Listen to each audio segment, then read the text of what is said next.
back to day 6 of Speakslyfe self-love affirmation marathon, whatever you call it, going 64 days straight of loving on ourselves because we deserve it. Hey, we deserve it. Hey. Ain't no music in the background. Okay.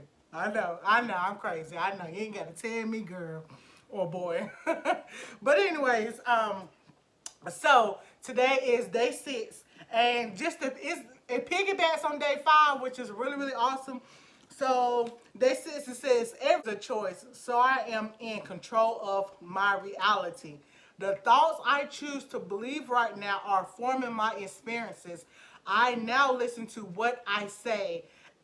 And do not say anything that I do not want to become true for me. Oh my gosh. Do you know? I'm going to go ahead and tell you this, okay? Especially if you are around people who's used to you complaining, or you're around people that's used to complaining. This is hard. I'm not going to flex with you. This hard. But this does help a lot, y'all. And I try to live by this every day. Like, I be in the mid-conversation with my homegirl or whatever, and I be like, yeah, but I said, I ain't even going to go there. I ain't even going to go there because I don't want it to happen. I don't want it to happen. And it's funny because, like, your friends have to get conditioned to you not even going there, or get conditioned to you not, or get conditioned to not hearing any complaints from you, because one, they've been hearing it all this time, and two, it's just not normal to not talk about your problems. For some reason, our society loves to talk about what's good and what's bad mostly. And I understand that, especially if you have anxiety and depression. I understand it seems like that's all that you have is bad things. Don't get me wrong, because again, I'm a survivor and still sometimes a sufferer of it. But especially in those dark times, I'd rather not say anything than to continue to keep going on and on and on and on. And when I do go on and on and on, I notice that I'll just shut up and say, well, I don't even want to go there. And my friends starting to get to the point to when they hear me say I'm not even going to go there, they understand that's me just trying to hold back myself from speaking things that I don't want to say, because I am a catastrophizer. That's me. I can take something and blow it up 100 times and it don't even be that serious, but in my mind it be that serious. So I have to just zip it sometimes, and it's hard. It's Hades. It's hard, y'all, to just shut up. But sometimes I just have to, because I just don't want to make my life any worse. And I do notice that, although, okay, now I'm sorry, y'all. Let me back up. I'm a therapy advocate, so it is great to talk about your problems, to talk it through.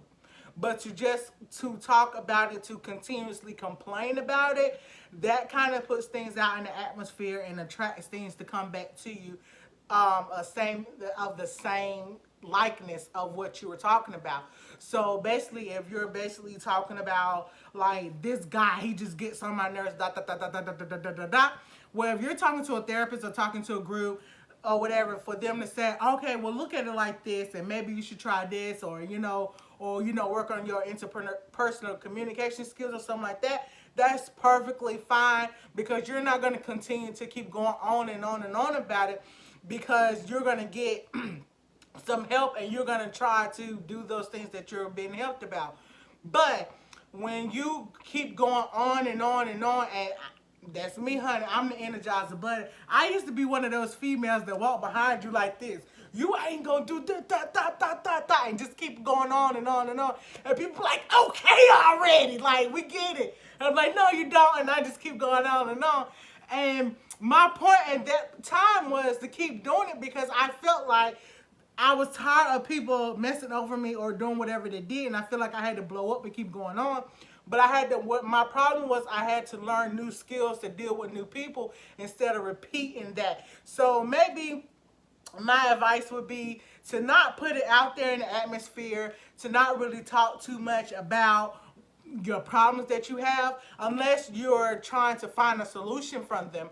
But when you start finding ways to try to fix those issues, then start not acknowledging them so much. Take away that power from them and just start working on them. So it's kind of like, have you ever hit your toe, right? And like it don't hurt, it hurts, it stings a little bit. You're like, ah man, I hit my toe, dang. But then when you look down at your toe and you see it bleeding, you're like, it really start. I know I'm animated, y'all, but it really start hurting then. And now it stings, burns. It seems like you broke a toe now. It just like, it's so much horrible now because you're concentrating on it. But at first, when you just acknowledge that your toe hurt, it wasn't as bad. And basically, that's the same thing that happens. Like, and then once you get that toe wrapped up or repaired or whatever, they give you some pain medicine that may can possibly be like a placebo. So then it could possibly be a placebo or maybe a Tylenol or something, and all of a sudden you're better. And it's not saying that something is wrong with you or even that you're acting.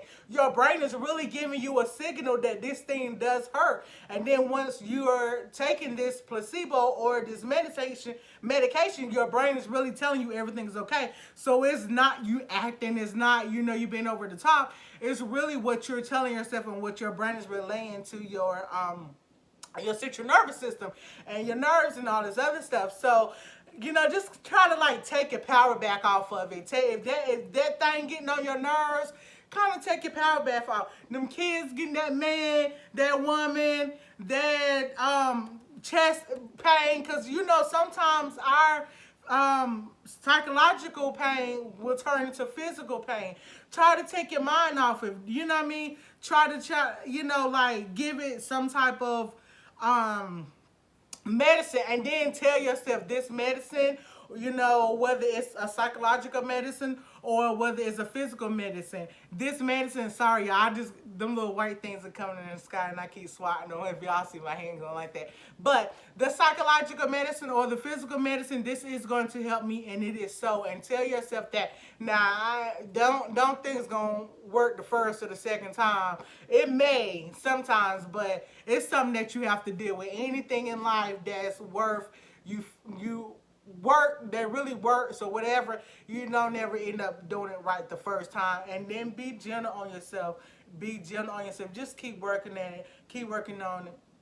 It's a process, and then after a while, you're going to start seeing how awesome your mind is. You can be like, what? I just started doing that a long time ago.